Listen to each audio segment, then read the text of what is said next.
Please just take care after my mother and look after her. Excuse me? Don't let me repeat the same thing over and over again. Take care of my mother. Wait, now hold on a minute. I do have a job, you know.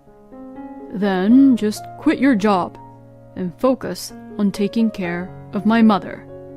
What the hell are you saying? You're being ridiculous, Oliver. There's no way that I'm quitting my job. Stop being so selfish, Phoebe. Come on, calm down and be logical for a moment here. My name is Phoebe. I am 30 years old and I work as a nurse. It has been 4 years since I got married to my husband, Oliver. We had no kids yet, and we were both working and living happily together. Then, my husband suddenly said something unexpected, all of a sudden. I'm going to make my own company. What? I'm going to be independent and make my own company. My husband's sudden declaration of making his own company was something really unexpected. My husband used to work for a major company. He had a stable income, and because of that, I thought we wouldn't have to really worry about having a baby or owning a house. But, are you really sure about this? Didn't you just think of this idea and aren't you just hastily starting it? My husband looked a little annoyed when I said that. Oh, come on. It's fine. This is something I've been thinking about for 2-3 years now anyways. Since you're a nurse, Phoebe, you may not know much about it, but starting a business is actually not that difficult, you know. If you have a great idea and the right connections with the right people, you can get by so easily. I was annoyed that Oliver made it sound like I was too naive, but I thought if he was being that confident, then I might as well let him try. My husband is now 31 years old, so if he were to make any mistakes, maybe right now is probably better to make the mistakes than making them later on. Well, even if he fails with his company and business, with his education background and work experience, it should not be that difficult for him to find another job. All right then, go ahead and do whatever you want. Yes! Thank you! So, like that, my husband resigned from the company he was working at and started his own company. Of course, it's obvious that at first there was no profit and no income. Oliver had been doing sales work for his business even before he left the company. But when he finally launched his company, it was difficult to find people who would cooperate with him. Well, since Oliver didn't tell me much about the details of his work, I only know this much. But I felt bad if I said anything that would discourage him, who was trying his best. So, I decided to just keep an eye on him for the time being.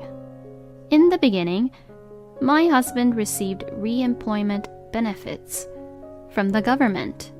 So, there was no problem even though he had no income from his company. But after the benefits ran out, he had to rely solely on my income. In the end, my husband ran his company for about 1.5 years. But unfortunately, it did not make a profit and has been in the red, so his company went out of business. They say that perseverance prevails, so I thought that maybe Oliver shouldn't have given up and should have tried a little harder. But my husband himself had already lost all confidence and the will to work hard for it. Now that my husband knows how hard it is to start a business, he will quietly go back to being an employee in a company. So, I wouldn't really blame my husband. because I was grateful for that, as he got to experience something really important, as well as a life lesson for him. But this was where the issue arose. My husband could not find a new job at all. I regretted that I had been too optimistic and didn't think deep enough about Oliver's chances of finding a new job. I had thought that with my husband's background, not a major one, but at least a regular company would hire him. In the end, my husband was able to find a new job at a company that paid less than half of what he was earning when he was working for that major company. But we have to accept our current situation and just try our best and work hard with what we have. I decided that I would have to rethink about our lifestyles a bit from now on. I knew that if we continued to live the way we had been living, we would not be able to save much money. But my husband was considerably more positive than I was, and he was not willing to lower our standard of living. So I told him to think about saving money, but he would say, "Oh, come on. I'm stressed out from work, so let me spend a little more freely." Since then, we began to grow apart bit by bit, and because of that, our marriage has deteriorated a bit. I wanted to improve things between us somehow, but we couldn't really make up. In the midst of all this, one day, my husband received a call that his mother, Lily, had fallen down the stairs and injured herself. Since my husband told me that it is difficult for Lily to lead a normal life now, I called her during the break at work. "Hello, Lily. I heard from Oliver that you were injured. Are you okay?" "What the hell? You think you can get away with just a phone call?" "Excuse me?" "If you're really worried, it's common sense to come visit me and show your face." Well, I called her because I was worried about her, but to hear her say something like this is just a bit too much. I personally thought that I was getting along reasonably well with Lily. So, I was a little surprised that she had that irritated attitude with me. My husband had already heard about the call from Lily, so he also got angry at me. "You know, it's common sense to go visit a person at the hospital rather than calling that person. Don't you think? You really don't have any common sense even though you're an adult."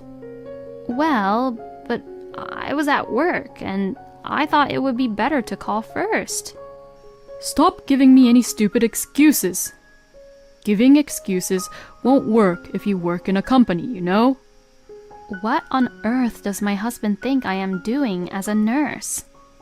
Even nurses have to communicate with doctors, supervisors, and junior staffs in the hospital. I don't think that's any different from a regular company. But arguing with my husband at times like this only makes the argument even more worse. So, to what he said, I told him, "I'll go tomorrow," and ended the conversation. Then, the next day, I went over to visit Lily, where a helper was there, busily taking care of her. Since her husband had already passed away and Lily lives alone at their house, it was only natural that she had already hired a helper. "Oh, so you hired a helper, huh, Lily? What are you doing here?" "Excuse me? You'll be in the helper's way. So just hurry up and go home." "Well, you were the one who told me that I was supposed to come visit you instead of calling you, so that's why I came." "Shut up! If you already called, then you didn't have to come over. I mean, you already just called me instead of visiting me right away, so that already tells me that you had no intention of visiting me in the first place." Since Lily said that really angrily to me, I had no choice but to go home. I had taken the trouble to come all the way to Lily's on my day off. After returning home, I told my husband about it, and he said, "Well, it can't be helped." "Huh? What do you mean?" It means that if you make a mistake like that even once, it's hard to be forgiven. You're an adult, so you have to get that part right. You have to have a little more common sense, Phoebe. My husband has been really naggy at me lately. I mean, I'm a decent adult, and if anything, I make more money than Oliver does. But if I said this, it would be the end of our relationship in an instant. So I try so hard not to say it. My husband is probably just a bit meaner and being negative because he failed with his business. And Lily was probably just really frustrated because now she can't really move freely on her own. That's what I decided to think. After that, I tried to compromise, but my relationship with my husband remained the same. My husband and I got together through a matchmaking app, and although he was not that handsome, his facial expressions and his facial features and overall is what I prefer to look in for a man. And at the time, he was working for a major company, so I thought he was a pretty good match for me. We were happily married until my husband decided to make his own company. So I didn't really want to divorce him easily like that. I hoped that Oliver and I would be able to make up with each other again. Then, during all that, my husband suddenly said that he wanted to talk to me. Could it be about our current situation? I sat down across my husband with that thought in mind. Then, my husband says something completely different. Please, just take care after my mother and look after her. Excuse me? Don't let me repeat the same thing over and over again. Take care of my mother. Wait, now hold on a minute. I do have a job, you know. Then just quit your job and focus on taking care of my mother. What the hell are you saying? You're being ridiculous, Oliver. There's no way that I'm quitting my job. Stop being so selfish, Phoebe. Come on, calm down and be logical for a moment here. In any case, Lily did hire a helper, didn't she? We're going to stop hiring the helper because it costs a lot of money. We have to leave some money for my mother in the future when she gets really old, you know. So that's why you want me to quit my job and take care of her? Yeah, that's right. Look, I hate to say this too, but are you even thinking about how we'll live? If I quit my job, we won't even have that much income. You do know that, right? So, if I think about that, quitting my job is not possible, since we will go broke as a family. Oh, so that's how you've been looking down on me, huh? No, that's not what I said. I'm only saying that we should think about this more carefully and calmly. That's enough. I know exactly what you think now. And with that, my husband went into his room. The next day, as soon as Oliver came home from work, he suddenly stood in front of me. What is it? I brought this. He held out the signed divorce papers right in front of me. Huh? Divorce? Because you just disrespect me. And you don't even care about my mother. And you're a totally useless wife. Huh? If you were a good wife, you would actually quit your job for your husband and take the initiative to take care of your husband's mother, right? That's just common sense. You better cool down a bit and think about what your priorities should be. Well then, I'm heading over to my mother's house. With that, my husband left and went over to Lily's place. I felt as if something inside me snapped when my husband threatened me with the divorce papers as he said those horrible things to me. A wife is supposed to take care of her mother-in-law? That's bullshit. Usually, your own children should be the ones doing that. I mean, Oliver's always telling me it's common sense, but he's the one with the least common sense. I was getting angrier and angrier, and I ended up signing my part onto the divorce papers. Then, I immediately headed over to file the divorce papers. Afterwards, I packed up my belongings and went back to my parents' house. My parents were surprised that I had went over so suddenly, but they were outraged when they heard what I had to say. I then decided to relax a bit at my parents' house and start looking for a room. Up until now, I had been living near my husband's workplace, which meant that it was a bit far from where I work. But living alone would allow me to live near the hospital where I work without having to worry about anything. I found an apartment that met my needs perfectly, so I decided to go there and sign the lease right away. And just as I was about to move in, I received a phone call from my ex-husband. Hello? What is it that you want? Hey! What the hell is the meaning of this? Why are your things all gone? Of course, it's because I left. What? You left? What the hell do you mean by that? What are you even doing when my mother's in trouble? Well, that's none of my business anymore.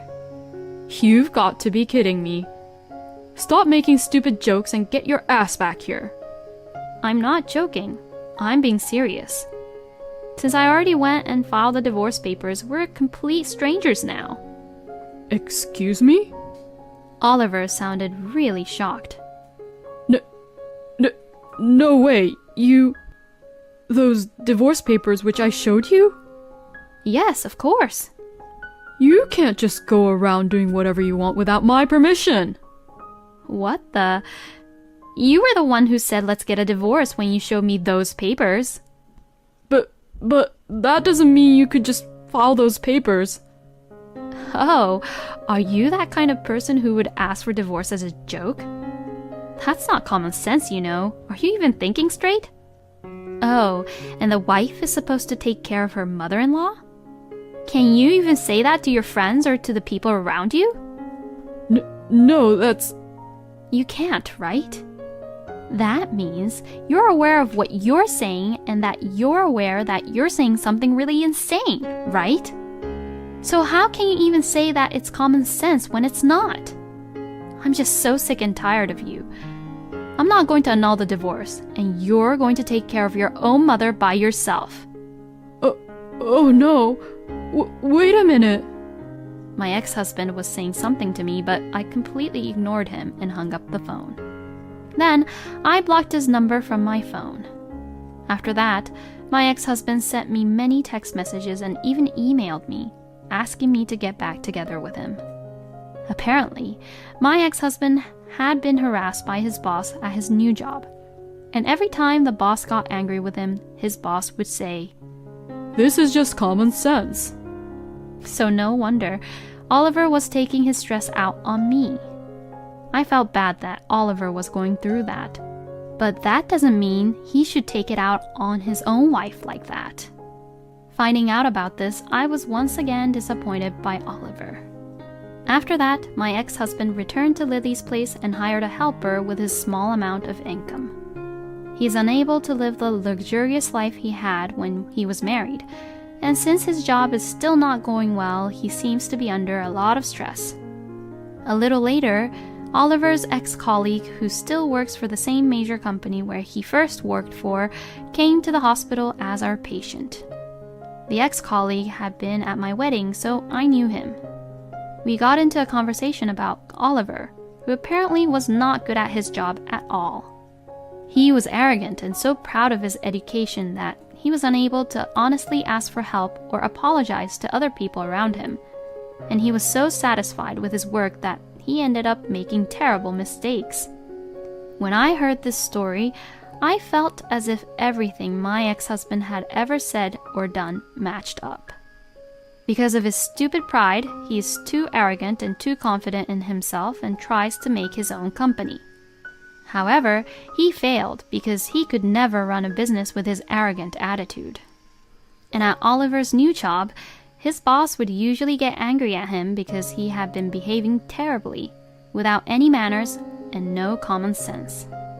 And because of that, he would take his stress out on me. Well, he's just a jerk. Why couldn't I see that he was such a jerk like this? I am also just appalled at my judgment in men. I want to learn from my failure this time so that I can finally be with a person whom I can be happy with. For now, I've got a comfortable apartment to live in, and I'm going to enjoy my single life to the fullest. Oliver would be the one who would be in trouble if he gets a divorce from Phoebe, but why would he just threaten her with divorce? And like what Phoebe said, Oliver should be the one to take care of his own mother. It's not something you can just force your wife to do it for you. If Oliver had not been so proud of his education and had clung to his job at the major company, he might have been able to live happily without getting divorced because he surely had a lot to spend too. At any rate, I am glad that Phoebe was able to get away from a man like him. I hope she will meet a better man in the future. Thank you for watching until the end. Please subscribe to our channel. We hope to see you in our next video. My great revenge against my husband, who mocked my appearance after the childbirth. Oh my god, are you serious? A month after giving birth to my daughter, I came home from my parents. When my husband returned from work and saw me, he dropped his bag at the entrance and exclaimed, "Don't you look too different from before?" Excuse me? I'm Lisa, 31 years old. I was a housewife who had a baby a month before. I had stayed with my parents since giving birth and was very much looking forward to the new life with the three of us at home. When I finally returned, I was greeted with heartless comments from my husband Darren. I was absolutely stunned, wondering how he could say such things before even seeing his baby for the first time. We got married through an office romance. I worked in the accounting department after graduating from high school, and he was my boss at that time.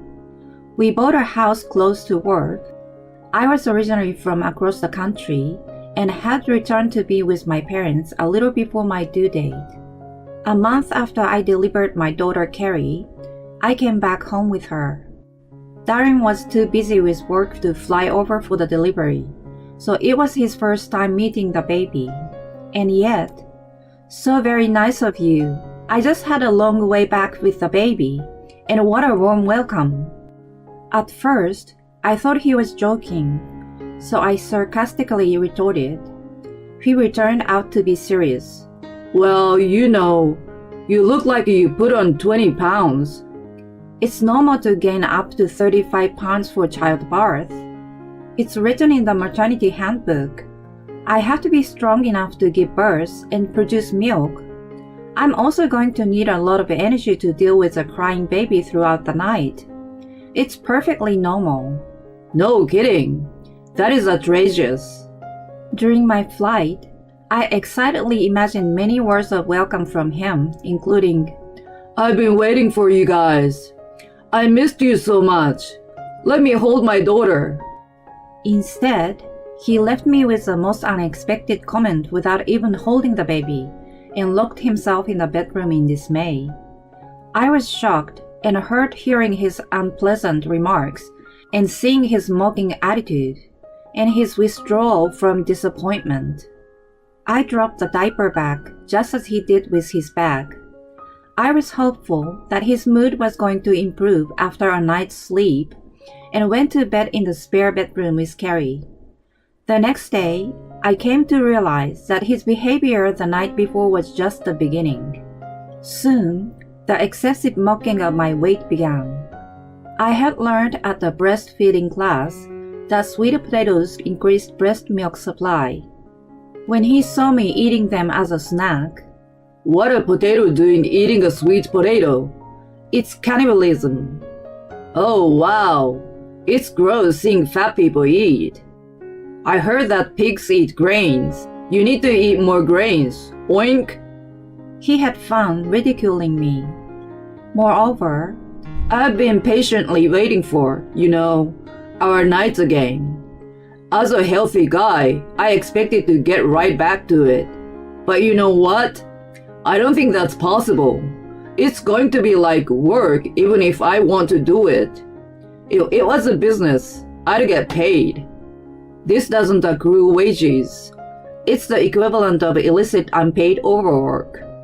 As an accountant, he impressively converted his sex life into wages. We need to take cost-cutting measures. We are not going to have sex for the sake of business efficiency. The reason is due to a change in management policy that you no longer look like a woman. He went on making fun of me. Whenever he opened his mouth, some cruel remarks about my body came out. I never heard anything else coming out of his mouth anymore.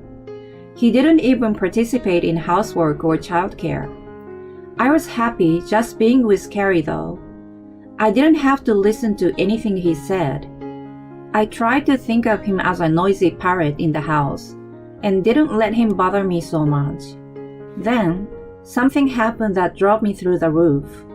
That was the day Darren came home drunk from his work event. He sat on a chair and bent over the table in the living room. His face was looking toward me, who was breastfeeding Carrie next to him. He let out a booze-sensed burp and started to say something incoherent with his slurred speech. I'm thinking, babies aren't as cute as they seem. She's kind of bald and her skin is reddish, and she can only make weird sounds. What are you talking about? I'm sure people are just saying they are cute, but they don't really think so. I'm an honest guy. An accountant must have an analytical view of the business. You're making no sense. So, I see you feeding a not-so-pretty thing. And I know that you gained weight to produce the not-so-pretty thing. And then your boobs will sag from being sucked, right? It's disgusting. I mean, look at your upper belly and lower belly. You're like a roly-poly bug. What the hell? I can't see you as anything else but that. Oh my god, I'm freaking out now. I can't have sex with a roly-poly. That's like mating with a different species. He suddenly pulled my hand and dragged me with the baby into the spare bedroom. What the hell do you think you're doing? I resisted, but before I had time to scream, he pushed us into the room and shut the door. Seriously, roly-poly? You stay in the nest. He then went on to sing none other than roly-poly as he went to take a shower. Unforgivable. He mocked not only me, but his daughter too. Even though he was drunk, it was way out of line. I felt homicidal, but I nursed my baby in the dark room and went to bed. When I opened the door the next morning, my anger reached a boiling point immediately. It wasn't because Darren's clothes were strewn about on the path to the bathroom, or the used glass was left behind on the table. I saw a paper taped on the door of the bedroom I was shoved into. It said, Roly-Poly's room. It was illegible handwriting in magic marker, but it was for sure Darren's. I swore to God that I was not going to forgive him for that. I began to plot my retaliation against him right there, right then. The first step was to reinvent myself. Firstly, I put the Roly-Poly's room sign in my new bedroom. I was going to look at it whenever I felt like giving up. On the opposite wall, I put up a poster of Jennifer Lopez. I had always been a fan of hers. She had a great style and made me want to be like her. It was perfect to keep my motivation up. Thus began my long-term revenge project in the Roly-Poly's room. There were plenty of workouts I could do at home. I basically stood on my toes to move around inside the house. Whenever I wanted to sit down, I did wall sits. I did squats while doing laundry and brushing my teeth, and crunches after each feeding. My midwife told me that the postpartum body had softer fat, which was easier to burn off. She was right, and my weight went down in no time. When Carrie got a little older, I put her on my stomach during my sit-ups, and she cackled every time my face came near her. I worked on my strength training and diet while taking care of her. Before I knew it, I was back to my pre-baby shape. I sweat a lot while training, so I kept the same tracksuits I wore right after childbirth and only changed the elastic waistband. I didn't need to dress up in front of Darren, and of course, I didn't bother with makeup either. He had nicknamed me Roly Poly and didn't even notice my changes because my clothes stayed the same. He paid no attention to me anyway. The second step was to deteriorate the husband. If I was to rise, I had to lower my rival relative to myself. I was on a mission to fatten up Darren. His office didn't have a cafeteria, so I prepared a high-calorie lunchbox with meat and fried food. As for dinner, he normally returned around 9 p.m., and I tempted him with his favorite food like pizza and fried chicken. I had my dinner with Carrie at 6 p.m. My meals consisted of 70% vegetables and 30% meat. I tried my best to minimize my carb intake and substituted with cauliflowers and tofu instead. It reduced the stress of not having rice or bread. If I felt hungry, I held out for 10 minutes and hunger went away. If it persisted, I looked at myself in the mirror and then looked at the poster of J-Lo. The hunger turned into guilt, so I was about to suppress my appetite. Of course, I knew that it wasn't enough to keep me going, so I started twittering. I just took a picture of my bare belly every day before I showered. I posted a picture and the exercises I did under the handle name Lisa at Home Diet. 4 years had passed since then, and Carrie started preschool. Darren started to give more attention to her once she was able to speak. However, I had no intention to forget and move on after he had upset me so much. I could no longer forgive him for what he said to me when I gave birth. In addition, I had been able to keep the voltage of my anger for that long, since my nickname had been established as Roly Poly by him. When Carrie started preschool, I started working part-time at a local fitness club. I was only a receptionist and a cleaner, but since the clients were very conscious about their health and beauty, my own sense was further heightened. It was even more motivating for me whenever the clients told me, "You look great! You're so toned!" I was convinced that I reached the level I had been aiming for at last. Well, it was about time. I decided that I was going to get back at Darren for the past 4 years. I set up a meeting on one Tuesday at 1 p.m. The location was a cafe his parents ran in the center of the city. Thanks to being featured by influencers, it was always crowded. They hadn't seen Carrie since she was a baby, so I decided to bring her there. I was told that Tuesday afternoons were relatively slow, and it was easier for them to take a break. They planned to leave the cafe to their staff and enjoy the time with Carrie for the first time in a while. Darren had to work in the morning, but took the afternoon off to meet us there. After I sent him off, I carefully put on my makeup and ironed my hair. It was always tied in a messy knot at home, but when I put in an effort, it became shiny and straight. My normally non-existing eyebrows were drawn, and instead of a tracksuit, I put on a body-hugging dress. It was a size 6. I wasn't going to let him call me Roly Poly anymore. I intentionally arrived at the cafe 10 minutes late. I had gotten a text from Darren saying he was already there. "You're late. Roly Poly is slow to move." I saw an additional text at the entrance of the cafe. Snap. I took a screenshot and put my phone in my bag. Brace yourself. I took one deep breath and rolled my shoulders back. The door made a clanging sound, and Carrie and I walked in. My mother-in-law Lori saw us first. "You are here." She smiled ear to ear. "Oh, how nice to see you, Lisa. I've missed you and you too, Carrie." "It's been a long time, Lori." I gave her a peck on the cheek. Let's talk in the back today. Darren's already here. Oh, aren't you just so adorable, sweet little bean? She was more interested in playing with her granddaughter than serving customers. She turned to the staff and asked her to take charge. When I walked to the back and saw the back of Darren, he turned around hearing my footsteps. How long do you make me wait, Rolly? When he saw me, he froze in time. I had no idea that human eyes were capable of opening so wide.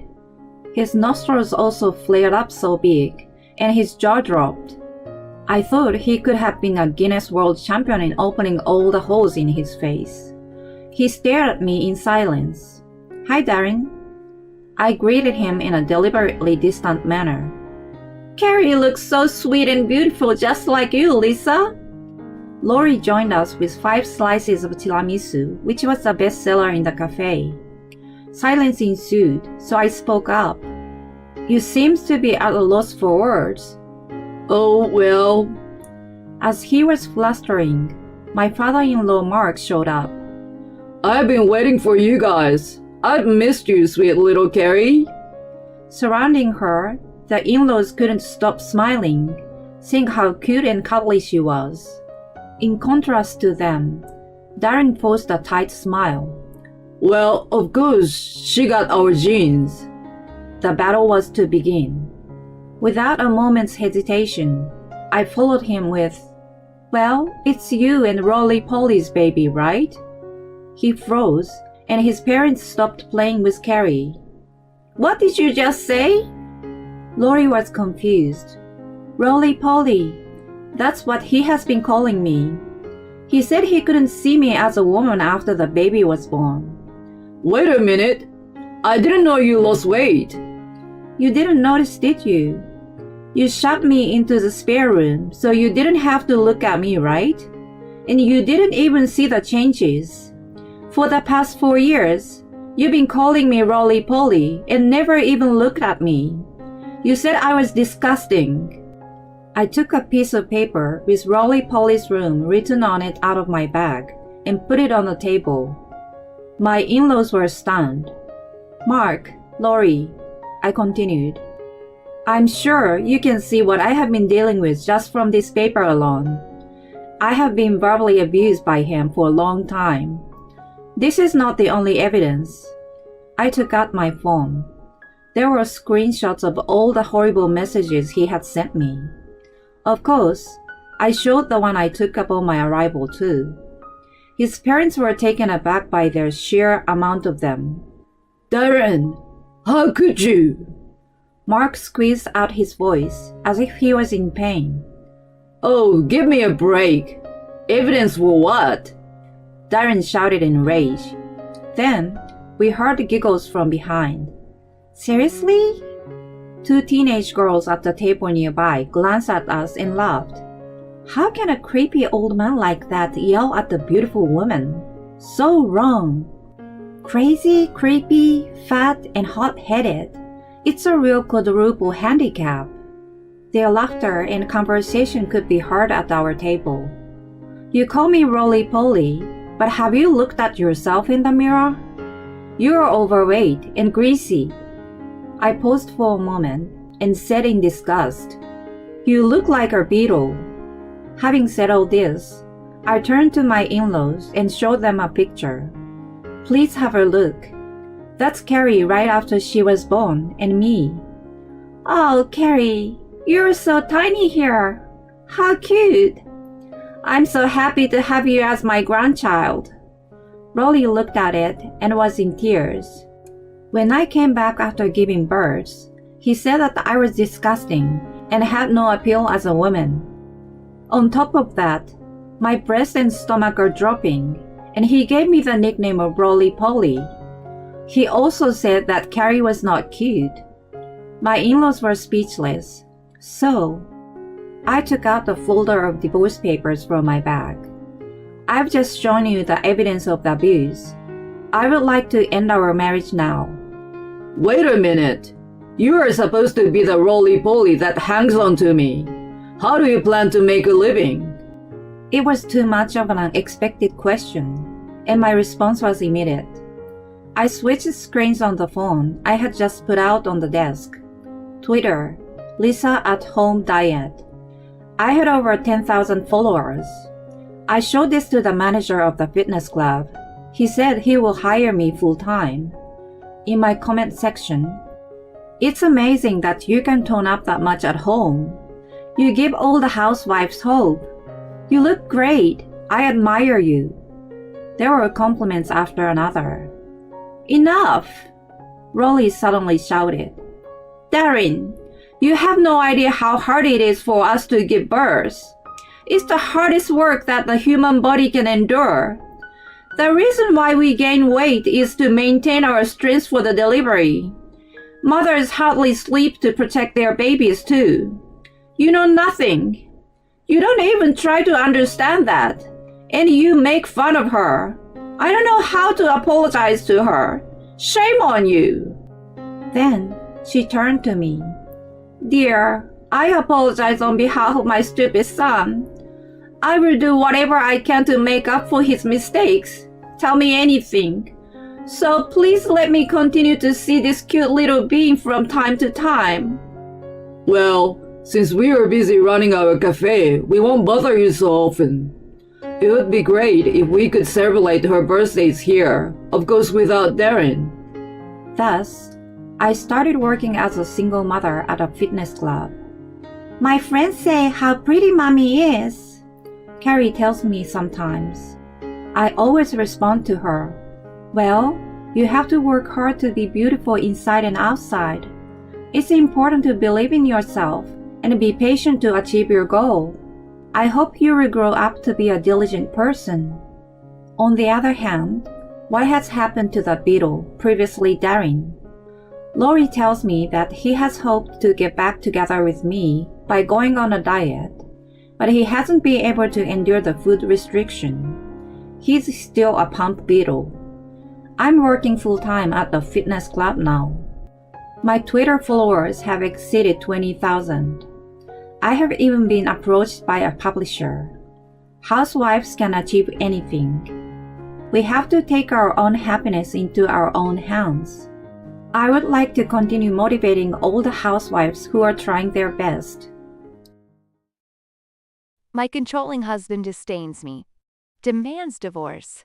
Our daughter sides with him. 3 meters later, my ex-husband begs for my help. That's what I hate about you as a person. Aren't you embarrassed to say something like that about your own daughter? Shut up.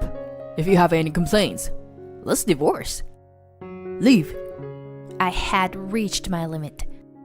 I couldn't be with this man any longer. Fine, let's get divorced. My husband seemed like he was waiting for this moment. He happily pulled out divorce papers from his bag. My name is Alisa. I am a 37-year-old housewife. I live together with my husband Joe and our daughter Mary. My husband and I used to work together in the same company, but I left my job after we got married. I gave birth shortly after, and I've been spending my days taking care of the house and Mary. When Joe and I dated, he was a very kind person. But as soon as we got married, he became a completely different person and began to act like the king of the house. Clean up better. It's your responsibility to take care of Mary as her mother. Don't bother me. He would say things like that to me all the time. Of course I was unhappy, but I couldn't just take Mary and leave. My husband's salary was good, so I tried to convince myself that as long as he gave us money, I could handle this. I fooled myself like this and stayed married to him. A few times I tried to assert myself. I would suggest we go out on trips as a family, or go out for dinner somewhere. I put effort so that our family could spend time together. But my husband would say, I want to rest at home. That's a waste of money anyway. And completely reject all my ideas. Joe didn't act that way only to me. He also put no effort into talking with Mary either. Apart from acting like he was king of the house, he seemed to stop caring about us. Joe never made any efforts with our daughter and I. Some time passed. I turned 43 years old, and our daughter started her 3rd year of middle school. Just recently, Mary was a little girl wearing a brightly colored Barbie backpack. But now she was focused on our high school entrance exams. Since my husband was a lone wolf, Mary and I had more chances to talk to each other. Thanks to that, we became very close and shared almost everything with each other. She would talk to me about what was happening at school, as well as her thoughts about her future. There was a private high school she wanted to go to, so she came to me for advice. But the person who would be paying her tuition would be her dad. So I told her, "You should also talk to your dad about this." Mary made a face that showed she really didn't want to. But when her dad came home from work, she told him her plans. "Dad, it's about the high school I want to go." Do what you want. Huh? My husband didn't ask or care about what school Mary wanted to apply to. I was sick and tired of him. With a bored look on her face, Mary turned to me. "It's okay if I don't talk to Dad about it again, right?" she said. 1 year passed, and Mary started high school. She passed the entrance exam of the school she wanted, and she seemed to enjoy going to school every day. About that time, Joe, who had been like a ghost until then, suddenly began talking to me. Hey, you. You are a housewife. So why are you so bad at housework? Huh? There's so much dust on all the shelves. And you always cook the same food all the time. I'm tired of your cooking. I was shocked to suddenly have this said to me, so I was at a loss for what to say back to him. Joe began nitpicking everything I did and insulting me all the time. If I spoke back to him, his face would grow red and he would yell at me. I didn't want to deal with him, so I stopped listening to him. But one day, and she began angrily countered her dad. "If you have so much to say about the way Mom does housework, why don't you just do it yourself? Mom makes breakfast, lunch, and dinner for us every day, right? She even makes lunchboxes for us to take to school and work. She's so busy that she doesn't have time to start learning new recipes, does she? Why don't you try cooking all this yourself for once? The dust on the shelves that you mentioned earlier. Mom is too short to reach that high. If it bothers you that much, as a man, you should clean it yourself." Mary spit out disease like a freestyle rapper. Seeing how Mary suddenly said this to her dad made my heart skip a beat. Like a coward, Joe then turned and tried to attack me. You've been spoiling her. So now this thing has grown up to not even respect her own father. How could you call her a thing? That's what I hate about you as a person. Aren't you embarrassed to say something like that about your own daughter? Shut up. If you have any complaints, let's divorce. Leave. I had reached my limit. I couldn't be with this man any longer. Fine. Let's get divorced. My husband seemed like he was waiting for this moment. He happily pulled out divorce papers from his bag. Here, sign them quickly. You were really prepared for this, huh? I've been wanting to divorce you for a while now. Yes, I can finally break up with you. I'm so happy. Seeing my husband like that, I couldn't help but feel bad. Even if it was for a daughter's sake, how could I stay married to this guy for so long? You will have to pay me half of your property. Yeah, I know. Sign the papers already. I filled out my portion of the documents and handed them back to my husband. In that case, pack your bags and leave. I get it. Mary, let's go. When I called out to Mary, she said something that shocked me. I'm not leaving. Huh? I'm staying here. Let Dad take custody of me. Mary? Why? I couldn't understand. Didn't she hate her dad? Hadn't we talked a lot and become close friends? Did I just one-sidedly think that Mary and I were close? Mary? Why? Well, I'm used to living in this home. It's near my high school. And I definitely don't want to transfer to a new school. In that case, I'll rent an apartment near your school. No, it's okay. Like I said, I'm used to living here. What? Mary? Why? I never imagined that Mary wouldn't come with me. So I was deeply shaken. Joe seemed to feel the same way. Why? Kids normally go with their mothers, right? Weren't you too close?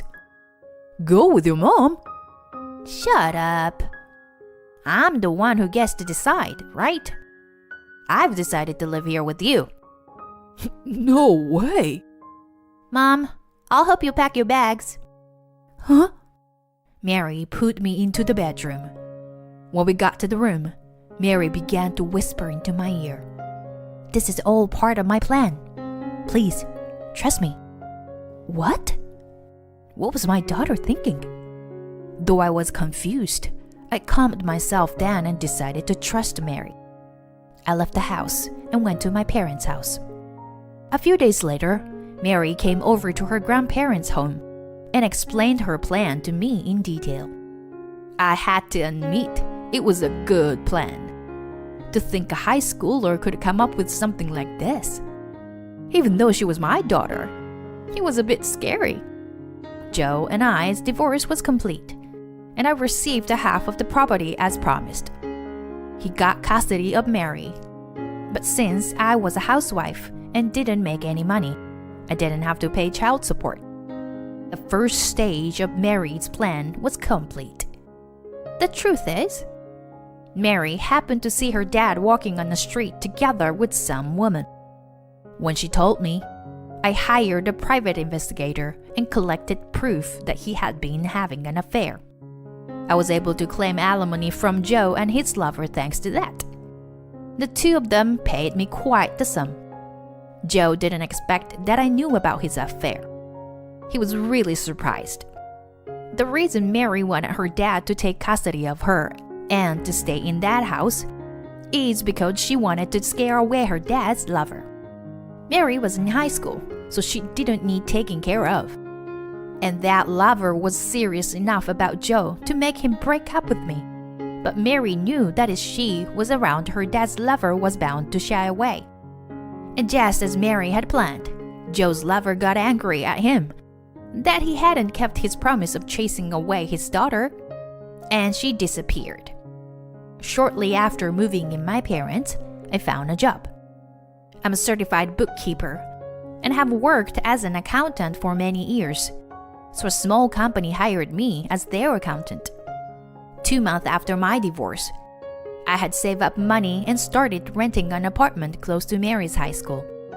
I got a 2-bedroom so that Mary could stay over whenever she wants. She soon started coming over to visit and slept over almost every night. After sleeping over, she would go directly to school the next day. Because of that, my ex-husband Joe no longer had anyone to do the housework for him, and he had to live in his big home all on his own. The home soon became full of dust. I was the one who had always cooked until then, so he started eating very unhealthy.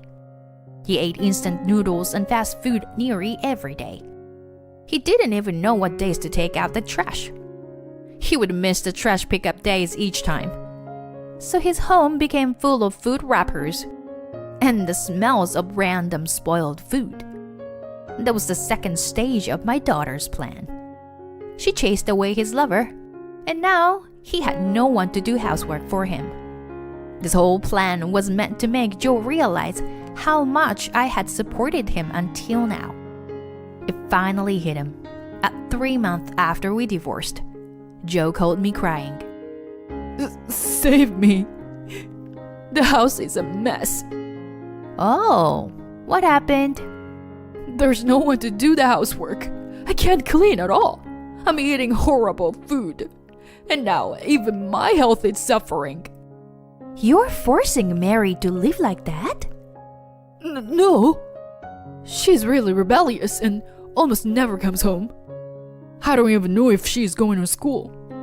You have custody of her, so take care of her. But I didn't take custody of her because I want it. I don't know what she's thinking. I felt like laughing, but I did my best to hold myself back. It's hard to understand the feelings of a girl going through puberty. Anyway, do your best as a single father. Hey, wait. I hung up the phone. Hearing his voice talking so meekly, I felt relieved.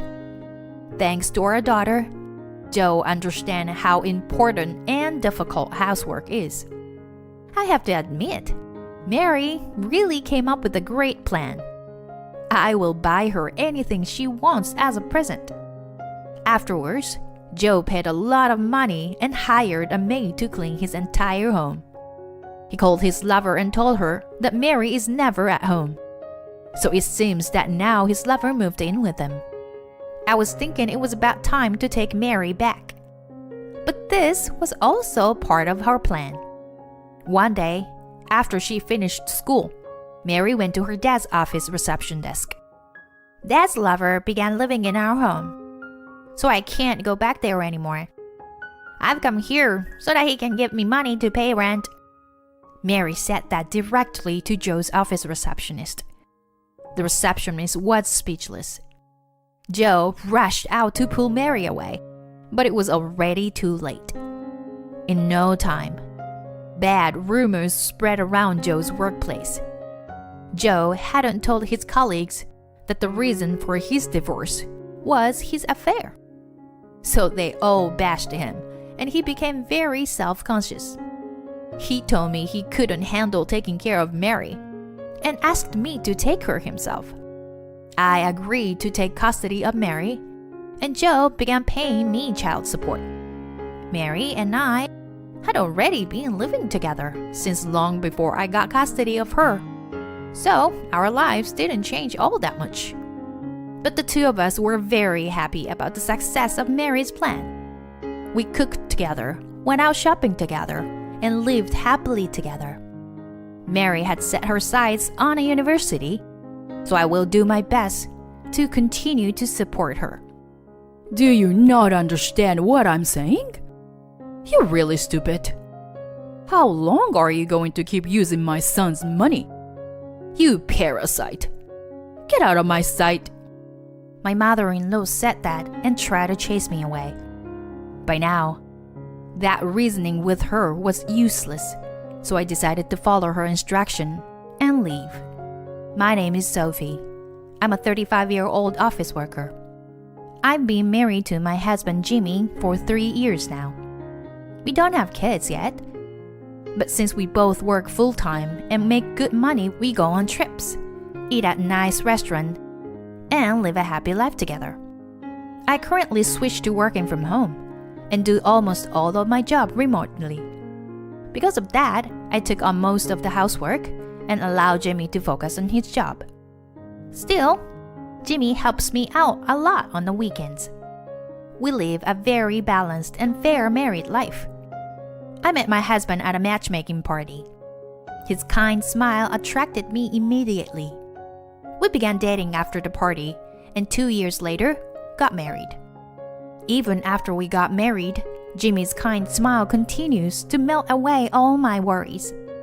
But even in our happy married life, we weren't without problems. Our biggest problem was my mother-in-law. My husband's family ran a restaurant chain. My deceased father-in-law opened their first shop 15 years ago. It grew in popularity since then, and now there are many locations all across our city. Thanks to that, when I first met my mother-in-law, she was dressed from head to toe in brand name clothes. I had a strong impression that she wasn't wearing the clothes because she actually liked them, but just because they were expensive. They didn't seem to suit her at all. for the lack of a better word, it felt like she was living a new money lifestyle. I met my mother-in-law right before Jimmy and I got married, and she seemed to look down on me. Well, as long as my son's wife is good around the house and doesn't cause problems, just about anyone will do. But it still seems she wasn't very lucky. You're working now, but if you get fired in the future, please don't assume that we'll give you a job at the restaurant. I have a feeling you will be unlucky for business. The fact my mother-in-law said this, even though it was our first time meeting, was very shocking to me. Jimmy scolded her so she went quiet, but she never changed her opinion about me. I couldn't help but think she was a very rude person. I guess in order to lead a successful restaurant chain, you need to have a strong personality. At least, my husband was on my side. And I never considered working at the restaurant if I lost my job. So, even if she said that to me, I didn't really care. My husband apologized for his mother's rudeness many times and told me that it's okay if I only met her at formal family events like weddings and funerals. Jimmy's mother ran the restaurants with other relatives, so she didn't rely on Jimmy. In general, it seemed like Jimmy wasn't all too fond of his mother either. She was usually kind to her son, but if things didn't go well with the business, she would act like a completely different person. When it came to Jimmy's future as well, his father would give him advice here and there, but Jimmy's mother would only nag him. So, Jimmy didn't like being together with his mother, and when he started university, he began living on his own. Of course, he was grateful to his parents since thanks to the success of the restaurant, they had enough money to send him to university. Thanks to that, Jimmy is working a solid job for a decent company, and he said that he now wants to pay his parents back for their help. But other than that, he found his mother annoying, so he didn't want to deal with her often. Since Jimmy said all that, after our wedding, I didn't meet my mother-in-law even once. I'm sure that one of the reasons why we hadn't met was also that Jimmy and I didn't have kids yet.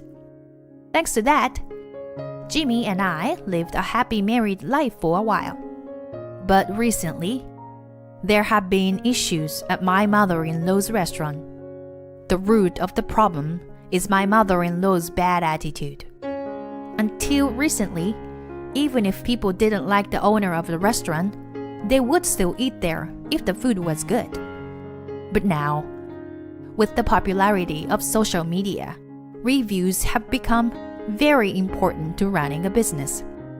Her bad attitude when dealing with customers has become a main topic in all the bad reviews of her restaurant online. Her personality was bad. The way she cleaned up was sloppy. She spilled soup on people. The restaurant was too busy. When they felt her bitter mood, they lost their appetite. Those sorts of bad comments like that were all over online. The restaurant was really becoming a mess. The other restaurant and the chain were also going downhill. The taste of the food was now even worse than ready-made meals.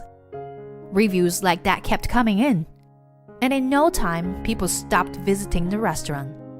But my mother-in-law would just blame it on young people these days and didn't change her management method. The other stores started falling apart, and eventually, the main branch was at the brink of bankruptcy as well.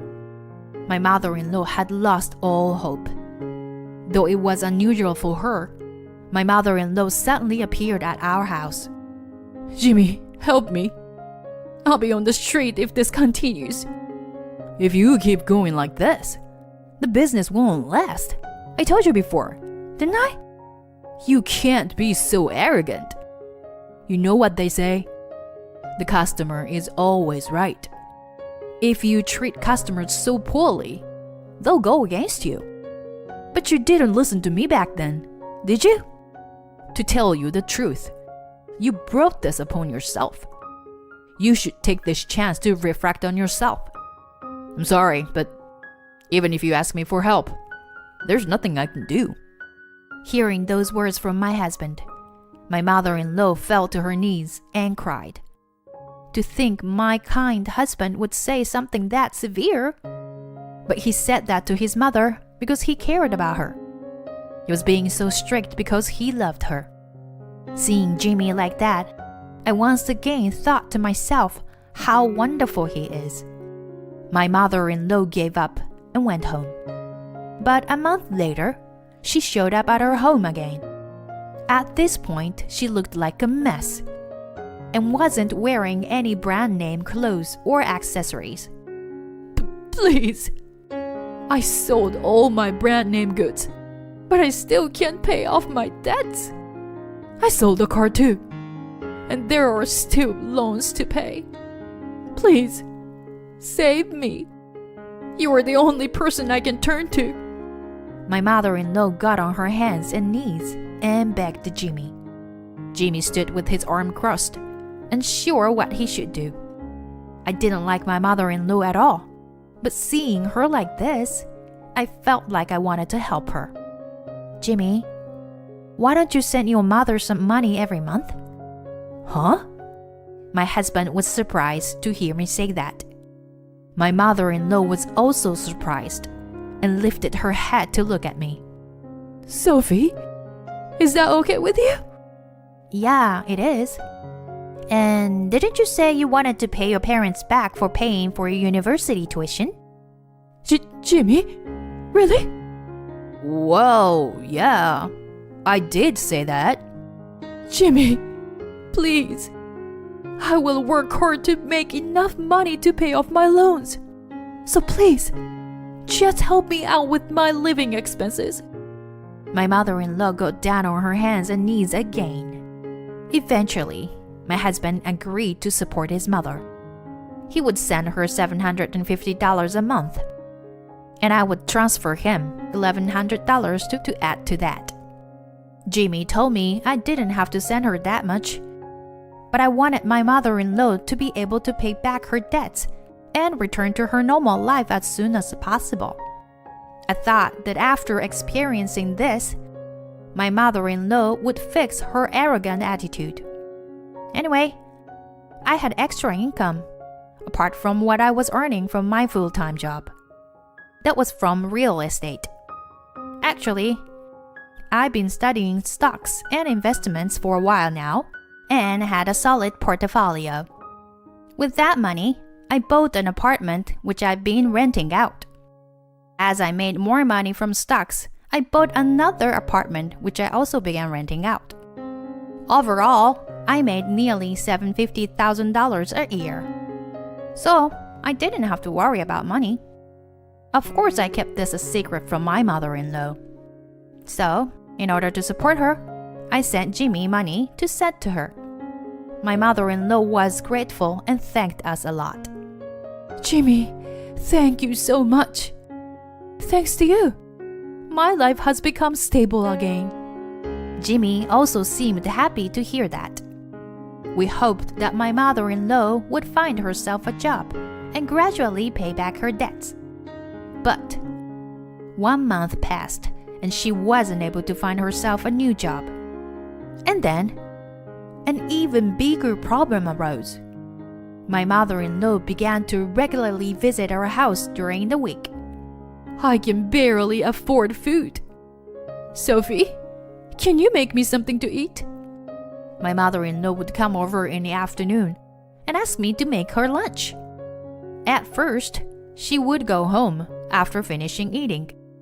But recently, she's been hanging around on the couch after. And even sometimes she goes as far as to ask me for dessert after lunch. I'm also working, and it's tough on me if you stay over for this long. Her presence began affecting my work, so I had to say something. My mother-in-law laughed. What work? You're always at home, aren't you? If you want to lie, at least come up with something more convincing. She replied to me. Maybe she's been working in the restaurant business so long that she doesn't know about remote work.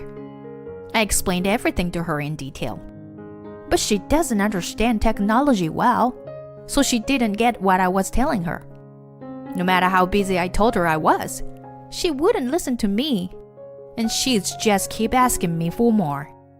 Sophie, there's no more tea. Go and buy some. You don't have any snacks. Crackers would be great.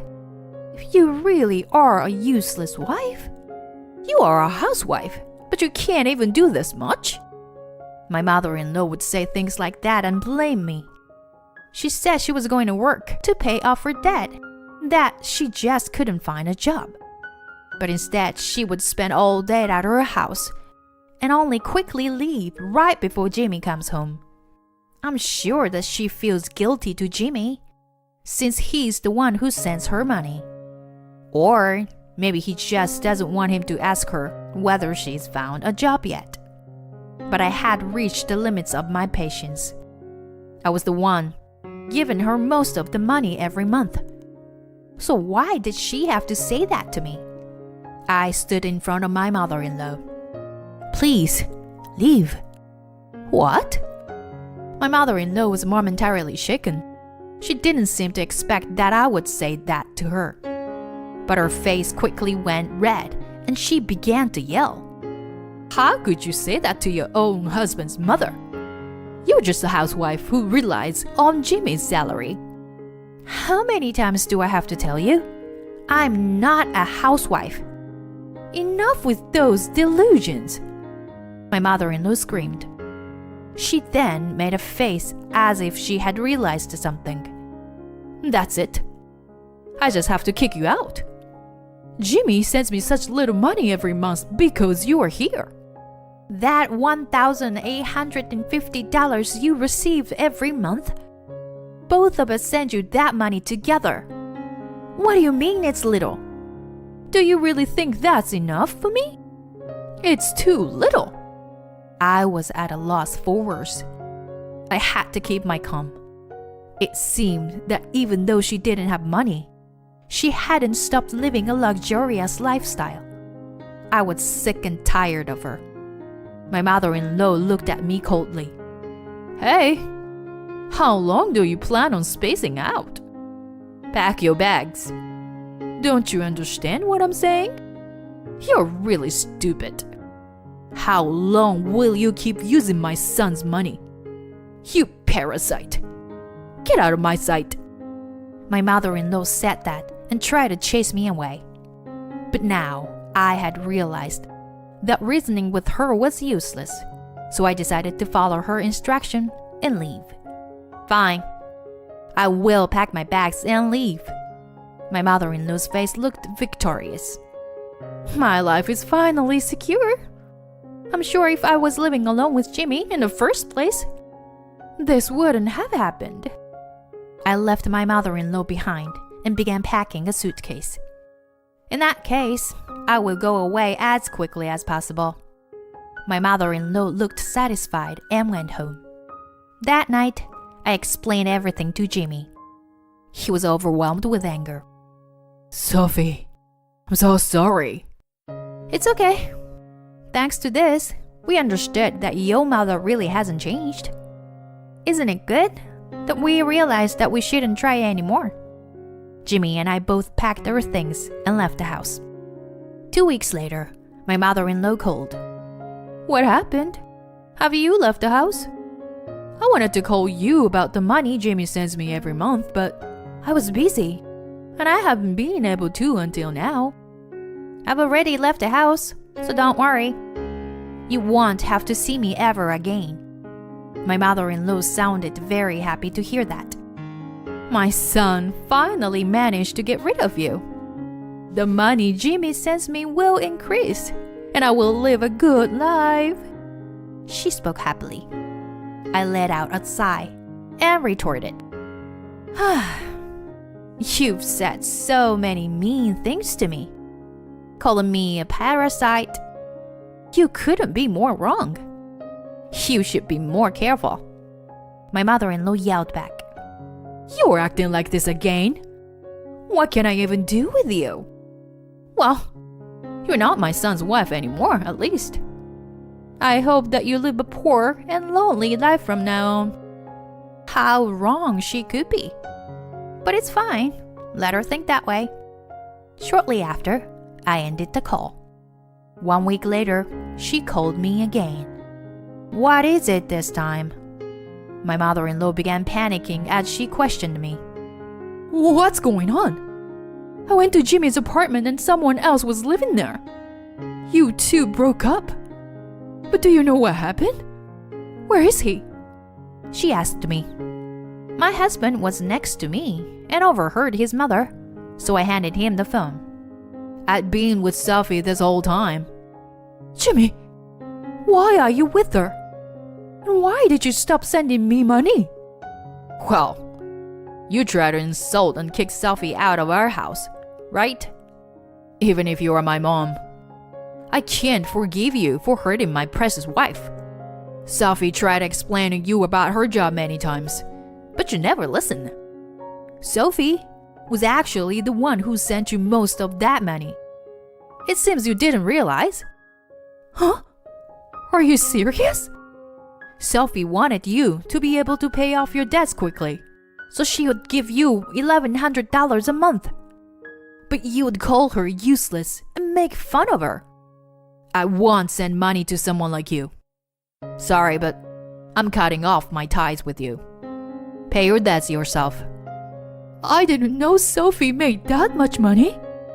I'll apologize. So, please, forgive me. And then send me money again. It's too late. Give up. Jimmy said that and hung up the phone. I then blocked my mother-in-law's number. She never tried to get in touch with us again. Jimmy heard from his relatives later that though his mother sold her house, she still wasn't able to pay off her debts. She's now living in a rundown apartment and working part-time. She's living a very meager life while trying to pay off her debts. She tried asking her relatives for help, but she had always acted arrogantly with them as well, so no one agreed to help her. So now she is completely alone and living a menial life. She got what she deserved.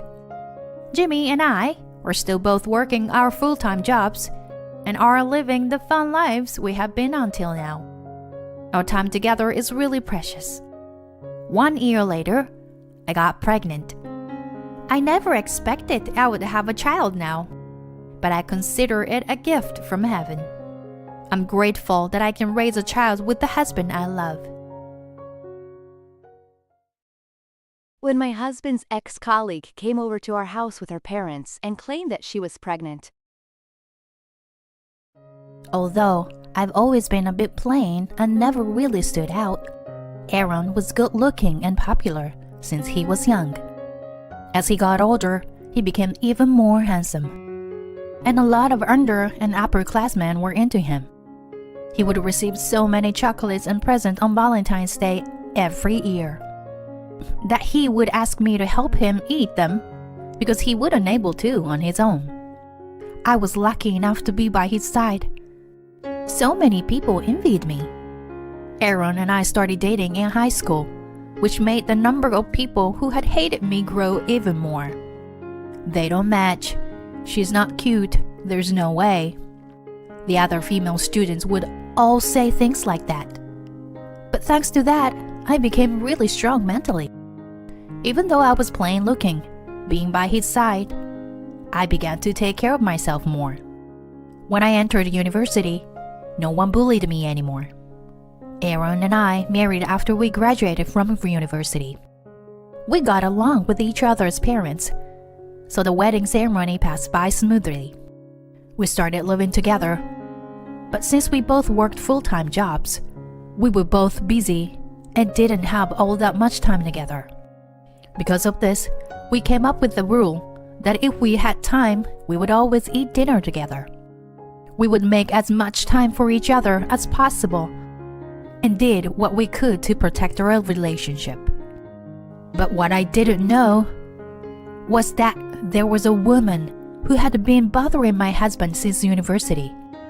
3 years after graduating from university, we were living a peaceful married life until that woman began stirring up drama. It began when Aaron brought some handmade sweets that someone had given him at work. I'm home. Someone gave me sweets again. Let's eat them together. Recently, you've been getting sweets 3 times a week? That day's sweets were heart-shaped cookies. It was obvious that someone was trying to express their feelings for Aaron. Someone liked him. When I spoke to Aaron about it, I found out that all the sweets he'd received recently had been from the same person. Even if he tried to refuse, she would force him to take them. So recently, Aaron gave up on trying to turn them down. My husband always wore his wedding ring, and I made him lunch to take to work every day, so that women knew very well that he was married. I opened up Aaron's lunchbox so I could wash the tapware inside, and at the very bottom, I noticed there was a tiny note. I thought that maybe a note from Aaron's desk had accidentally fallen into his lunchbox. But when I opened the note, I saw it didn't have anything to do with his job. "Let's get married," was written across that tiny white piece of paper. I was about to show my husband the note, but I thought it might make things awkward for him at work. So I changed my mind. I was proud to be the wife of someone so popular. But to think this would continue even when we reached this age. From that day on, I regularly looked at the notes that woman slipped into his lunchbox. And every time I would let out a big sigh. He must also be tired of her. He began taking naps before dinner. He's been pressured by women like this before. But this was the first time I've seen him this tired out by it. "Are you okay? You seem super tired these days." I'm probably tired because work has been busy. I'll go sleep a bit earlier tonight. After saying that, Aaron took a shower and went to sleep. Maybe because he was so tired, he forgot his phone on top of the living room coffee table. Just as I picked up his phone to put it on his bedside table, he got a text. His phone vibrated 4 more times. Since I was holding his phone, I saw the notifications for those 5 texts. They were from a woman named Sarah. She seemed to be urging him to reply to her. I thought to myself that it must be the woman who's been giving him sweets recently. I didn't feel the need to look through his messages, so I just put down Aaron's phone next to his side, up the bed. I had a sinking feeling about to happen, so I couldn't sleep at all that night. A few days later, Aaron texted me to eat dinner without him because he was going out drinking with colleagues. I was a bit worried because of that woman. I told him to call me if anything happens, and he told me it'll be okay. He probably didn't want me to worry. He knew that many people have been jealous of me since we were in high school, so he probably didn't want me to go through that same sort of trouble now that we are adults. He's probably doing his best to calm the situation on his own. But women are tricky. He might not even realize what she's doing.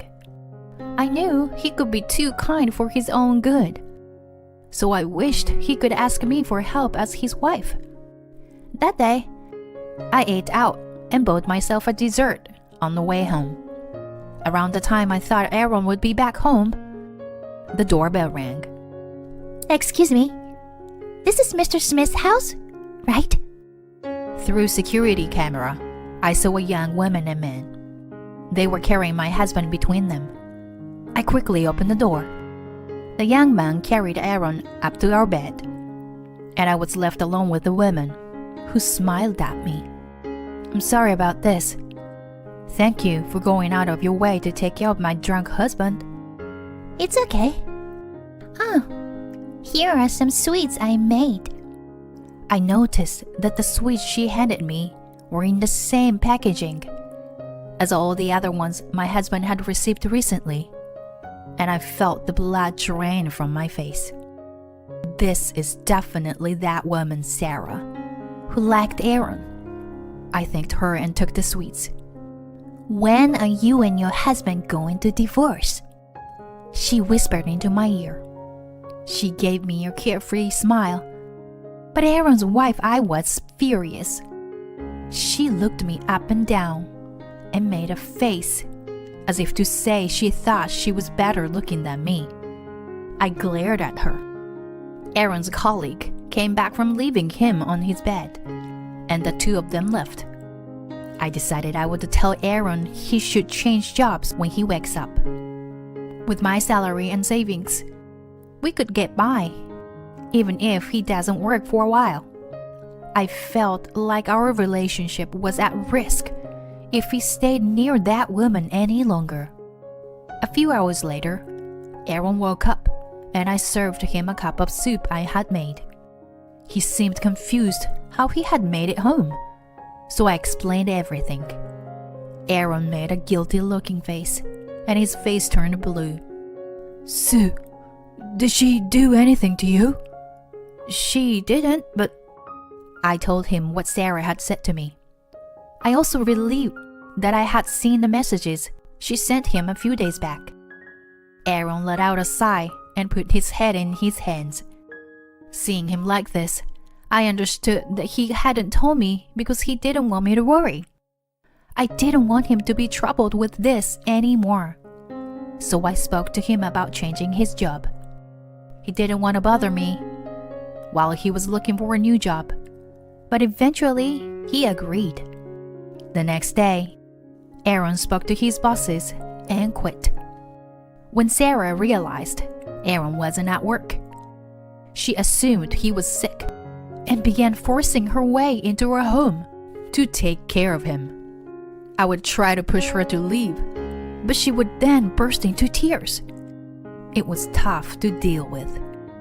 If you keep this up, I will call the police. I was just worried about him. Sarah began coming over nearly every day. It was getting scary. I would have to pull all my effort into pushing her out of the house. Aaron was getting tired of her too. At this point, she was basically a stalker. Things escalated day by day. At Aaron's ex-job, they tried to help cover up the fact he quit by telling her that he had changed departments. But she ran all over the company trying to find him. I called the police on her, and they gave her a severe warning. After the police got involved, she stopped coming to our home. When things calmed down, Aaron began looking for a new job and managed to find one relatively quickly. His new office was a bit far from home, but he really gave it his all there. For a while, we returned back to our peaceful lives. I'm relieved everything has calmed down again. I blocked her number too.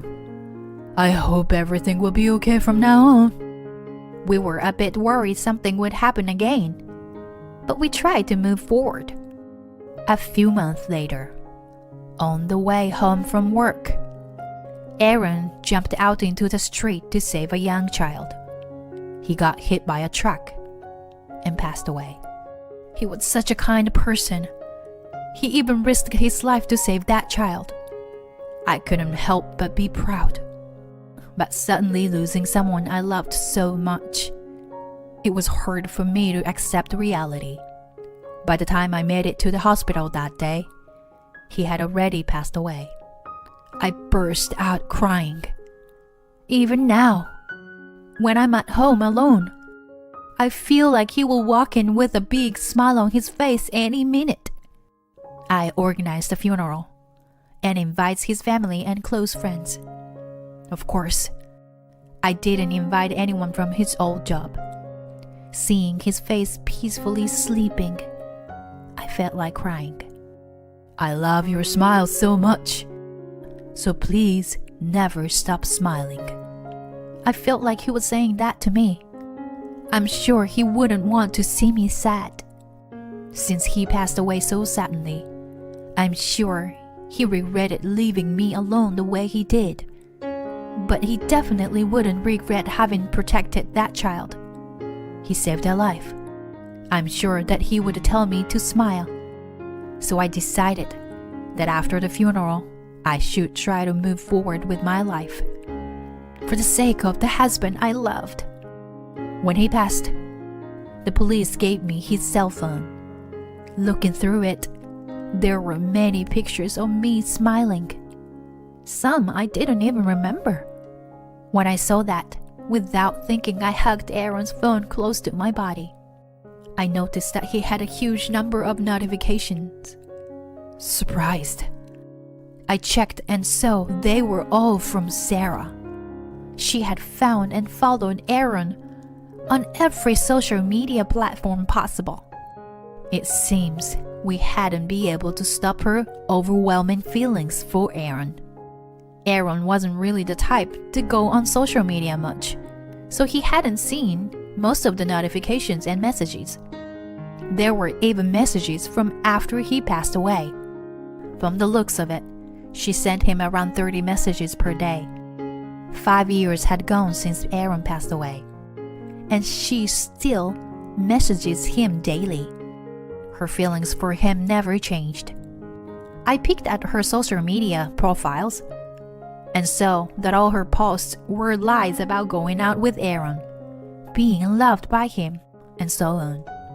She's been posting every day. Of course, since Aaron passed away, he's not in any of her new posts. Seeing her profiles felt gross. To put it most accurately, I was disgusted. She didn't know he had passed away. If anyone who knew saw her page, what would they think? I'm sure even my husband would be annoyed if he looked down from heaven and saw that this was happening. As I was thinking this, I headed off to work.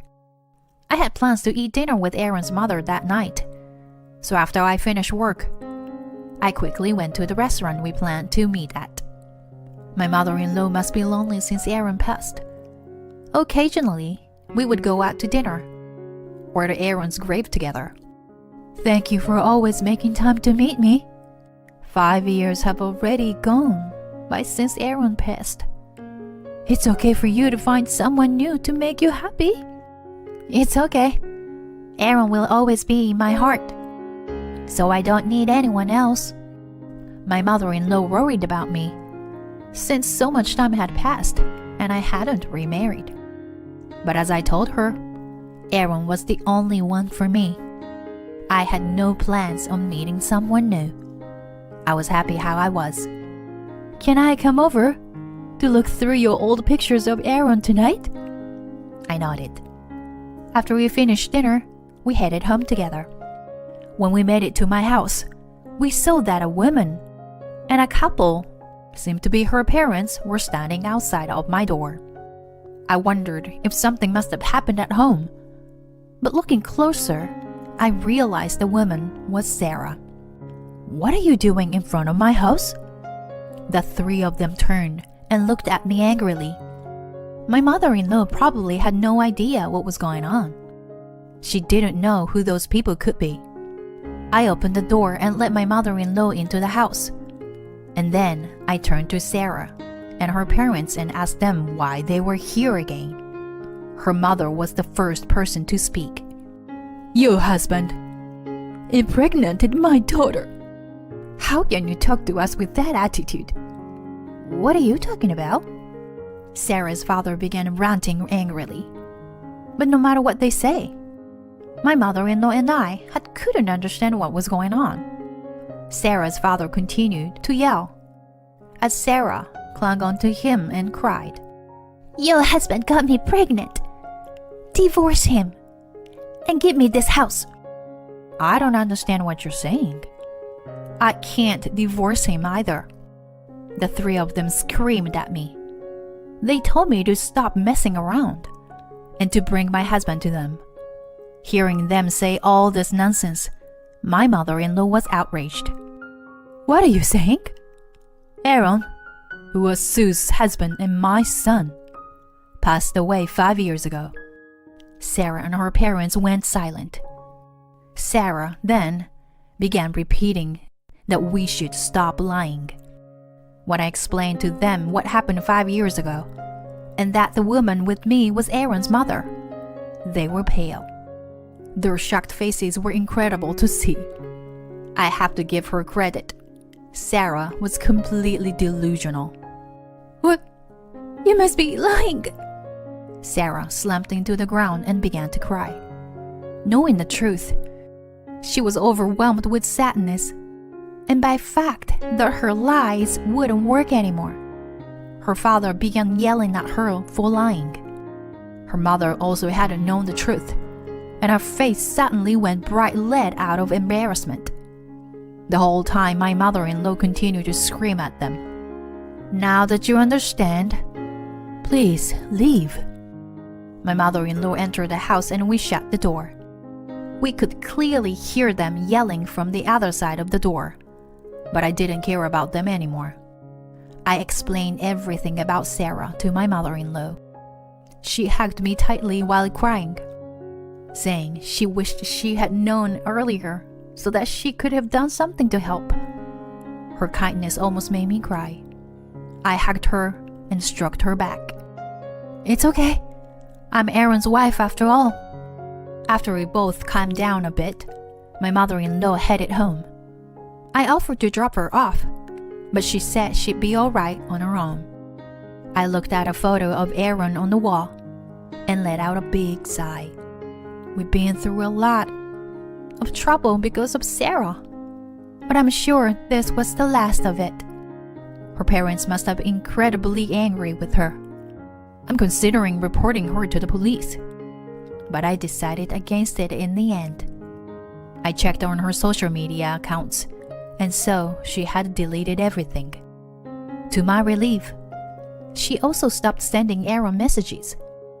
I put my hand on the photo of Aaron and closed my eyes. She finally understood. The next day, Sarah's parents came with some sweets and apologies. They said they wanted to apologize to Aaron as well, and they stepped inside. They stopped in front of a photo of him and apologized out loud. I glared at them and said I wanted them to promise me something. I told them to promise me they would never let their daughter come near me again, and that if she ever does, I will call the police. I told them what Sarah had done until now, and they promised me they wouldn't let her bother me again. This should be the end of it. I'm sure even Aaron is relieved up in heaven. Sarah's parents left. It's incredible how dedicated Sarah's love was, but I want her to understand how much trouble she caused us. I hope she can also be happy one day. A few more years passed since then, and I still haven't considered getting remarried. I'm sure I never will. Aaron will always be the one in my heart. I hope he's smiling in heaven.